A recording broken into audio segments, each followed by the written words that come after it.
Hey, welcome to 12 Tone. In September 1993, Nirvana released what would ultimately be their final album, In Utero. It was, in a sense, a follow-up to the wildly popular Nevermind. In the 2 years since, they'd put out a couple compilation records, but In Utero was their big return to the studio. But in another sense, it was completely different. While Nevermind embraced the punk mentality of the Seattle sound, it was also shaped by Cobain's affinity for pop music, and was ultimately pretty radio-friendly. With In Utero, though, the band went a different direction, getting louder, angrier, and more distorted. It was a free, raw Nirvana, unconcerned with marketability and willing to use whatever tools were at their disposal to make the songs they wanted to make, and today I want to look at one of my favorite of those songs, the album's first single, Heart-Shaped Box. Let's take it apart.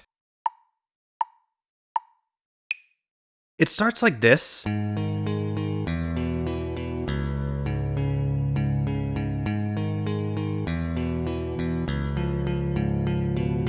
outlining the 3-chord loop we're going to be hearing for most of the song. It's all in power chords, and the roots are A-flat, F-flat, and D-flat. Or, okay, technically the D-flat's only a power chord sometimes. Cobain alternates between a sparse arpeggio and a fuller riff that turns it into D-flat 7, but we'll worry about that later. First, we need to look at the structure. Once it comes in, the melody makes it pretty clear that A-flat is the root, making this 1, flat 6, and 4, and given that these are the only 3 chords we're going to be hearing for a long time, I think it's worth looking a little more closely at what exactly they're doing. There's 2 progressions this reminds me of. The first is the doo-wop changes. This is a pretty classic sound in Western popular music, serving as a clean, simple example of the concept of functional harmony, which is the idea that different chords in a key have different functions or jobs to do. These first 2 chords provide a sense of stability and rest, the 4 chord destabilizes you a bit, and then the 5 chord points you back home. This progression is usually played in major, but we can pretty easily flip it to minor, and it starts to sound pretty familiar. The only difference is that we've still got this 5 chord setting up a big resolution, but that's not what this song wants, so instead we just hang on the 4.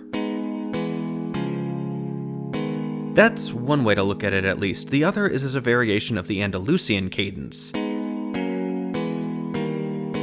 This is another popular progression originating in flamenco music but adopted in lots of different styles, including classic rock. It's basically a walk down the minor scale from the 1 chord to the 5, and while at first glance it doesn't look much like our progression, it's actually pretty closely related. You see, there's a common variation of the Andalusian Cadence that drops the flat 7 chord entirely in order to let the 5 chord ring a bit longer. And if we just take that and drop it down to the 4 in order to once again avoid a big, satisfying resolution, we've found our progression again.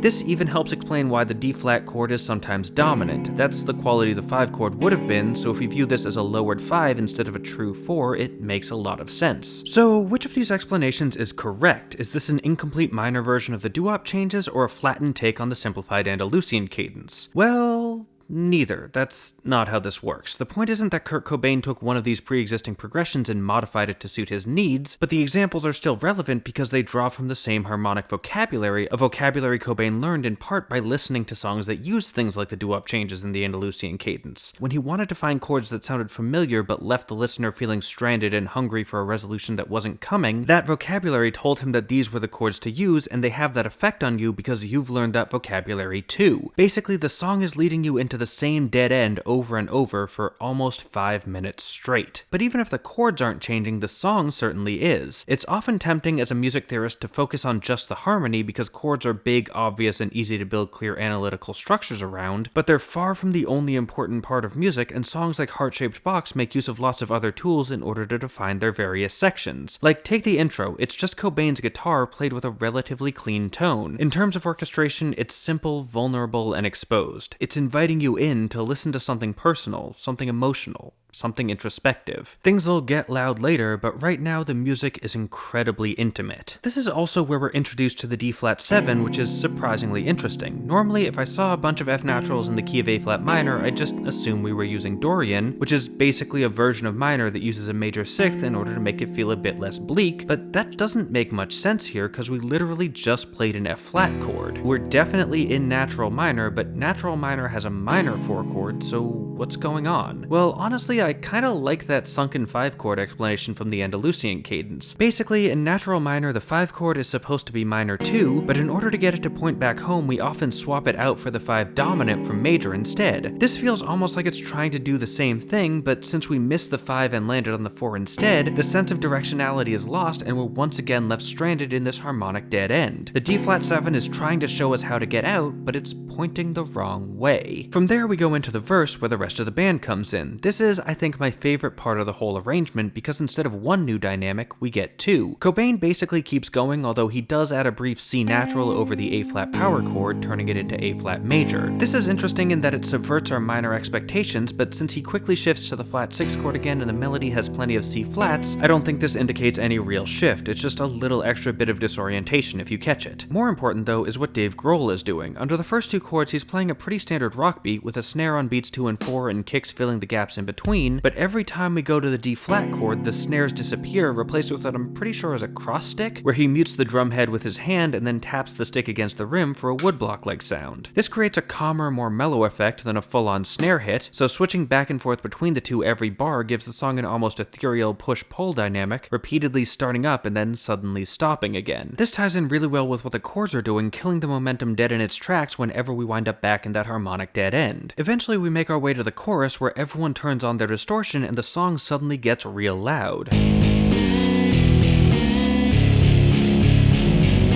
We've got the same basic chord progression, but the massive dynamic shift turns it from feeling lost to feeling defiant. Sure, we're still stuck, but that's not the same as being defeated. And there's a lot of little details here that all come together to really make this chorus work. Like, let's look at the first bar.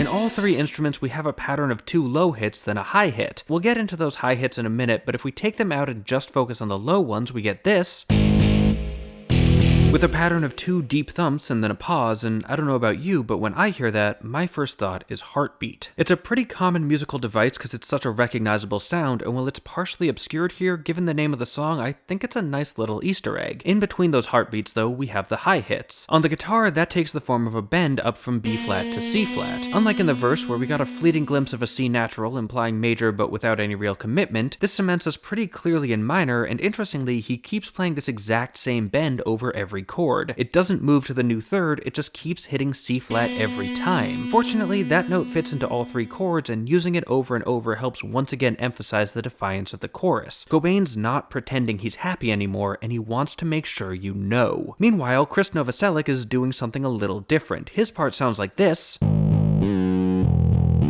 And, well, it's kinda weird, right? I mean, you'd expect this to just be octaves, wouldn't you? Like low root here, high root here, or maybe instead of the high root, he joins in with Cobain's bends. But nope, neither of those. Under the A-flat chord, he jumps up to a high G-flat, the minor 7th, and under the F-flat, he jumps to D-flat, the major 6th, and to understand why, we again have to talk about harmonic vocabulary. You see, when you're trying to take a triad and extend it, the most natural thing to do is usually to add a 7th, so A-flat minor becomes A-flat minor 7, and F-flat major becomes F-flat major 7. The problem is that while the minor 7 chord does in fact sound like a slightly more mature minor sound, the dissonance of the major 7th interval means the major 7 chord sounds a lot harsher than its associated triad, which means it doesn't really feel resolved. To get around this, jazz players would sometimes replace it with a major 6th when they wanted a major sound that was fancy without being unstable. This means the major 6th and the minor 7th both serve as fairly neutral decorations for their respective chord qualities, and they've been used as such across genres, so here we see them stripped of that original context but still serving the same role. Putting them in the bass further complicates the sound because we're used to the bass being the root, not a decoration, but the overall effect is recognizable. They evoke the chords without being a part of them, pushing the harmony but staying close enough to it that the song doesn't break. That rich, complex sound of Novoselic's flourishes stands in sharp contrast to the insistent repetition of Cobain's bends, and together they kind of step outside the chord progression while still being led by it. I also want to talk about the lyrics here because much like the harmony, they're stuck in a loop, and they may hold the key as to why. You see, different sections of a song serve different narrative roles. The verse usually provides all the fine details, while the chorus shows us the broader emotional landscape, or put another way, the verse tells you what's happening and the chorus tells you how you should feel about it. Of course, Nirvana's lyrics are rarely that straightforward, but underneath all the tangentially connected imagery, I hear this song as being about feeling stuck in a toxic relationship. That's the symbolism of the heart-shaped box. It's a prison that looks like love. In that context, the 2 lines in the chorus map out a never-ending cycle of challenge and submission. Cobain stands up for himself with a new complaint each time, but is eventually forced to concede that he's indebted to his partner. Note that the conclusion doesn't actually resolve his complaint, he's just being led right back to the same dead end, unsure how to ever get out. That's the story the chords are telling, at least to me. And there's one last message here hidden in the melody. While the "hey wait" part of the first line is new, the notes he sings for "I Got a New Complaint" should sound familiar because they're that D-flat 7 riff all over again. Well, almost. He plays it slightly different from how he sings it, but it's the same basic structure, a string of F naturals followed by a couple C flats. These notes are a tritone apart, which helps convey the tension behind Cobain's objection, especially compared to the much more consonant walk up and down the scale that he sings once he gives up. But more importantly, the fact that we've already heard this line so many times before we even learn what it means tells us that maybe this complaint isn't quite as new as he'd have us believe. It may take a new form, but it's the same complaint he's always had. It's not an isolated incident, it's just the latest symptom of a much deeper problem. From there, we move into the post-chorus,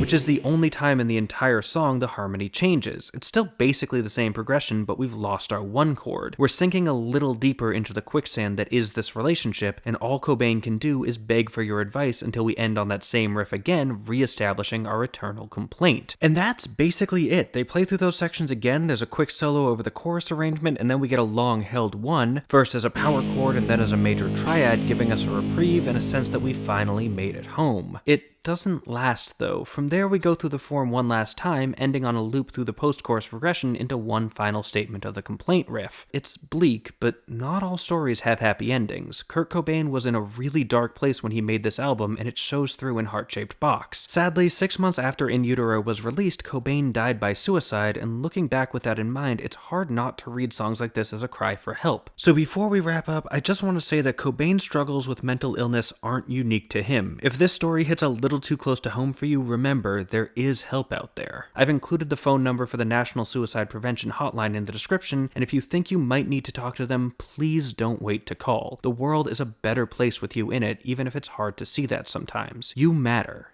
Take care of yourself. And hey, thanks for watching. As always, this song was chosen by my patrons on Patreon. The poll to pick the next one goes up over there next week. You can also join our mailing list to find out about new episodes, like, share, comment, subscribe, and above all, keep on rockin'.